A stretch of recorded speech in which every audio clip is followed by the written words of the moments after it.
ফেসবুকে যুক্ত হয়ে গেছে নতুন আপডেট। তার জন্য আপনাকে আপনার ফেসবুক অফিসিয়াল অ্যাপসটাকে অবশ্যই গুগল প্লে স্টোর থেকে আপডেট দিয়ে নিতে হবে। তারপর আপনারও কিন্তু যুক্ত হয়ে যাবে এই আপডেটটি। কী সেটা? সেটা হচ্ছে কপিরাইট চেক। এটার জন্য আপনাকে পাশের যে আইকনটি আছে, আমি লাল দাগ দিয়ে দিয়েছি, ওটাতে ক্লিক করতে হবে। ক্লিক করে আমরা পরবর্তীতে এরকম একটা ইন্টারপেজে চলে আসব। তারপর এটাকে চেক ফর কপিরাইট ইস্যু এটাতে আপনি অন করে দিয়ে তারপর উপরে ডান অপশনটাতে ক্লিক করে দিলেই কিন্তু আপনার কাজটা হয়ে যাবে।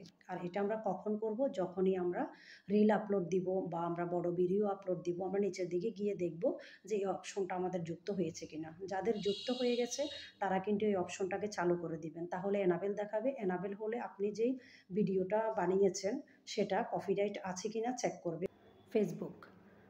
তারপর আমরা যখন রিল এবং ভিডিওটাকে আপলোড করে দিব, তখন আপলোড দেওয়ার পর আপনি মোবাইলের স্ক্রিন দিকে তাকিয়ে থাকলে দেখতে পাবেন যে ওখানে কিন্তু কপিরাইট রানিং লেখা আছে। তার মানে ফেসবুক সেটাকে চেক করতেছে আপনি যে ভিডিওটা আপলোড দিচ্ছেন সেটাকে আদৌ কপিরাইট ইস্যু আছে কিনা। যদি না থাকে সেটা মোবাইলের স্ক্রিনের একদম নিচে লেখা উঠবে যে আপনার এটাতে কোনো ইস্যু আছে কিনা। যদি থাকে সুবিধা কি আমরা সেই ভিডিওটা আপলোড দিব না, সেটাকে আমরা ডিলিট করে দিব। ধন্যবাদ সবাইকে।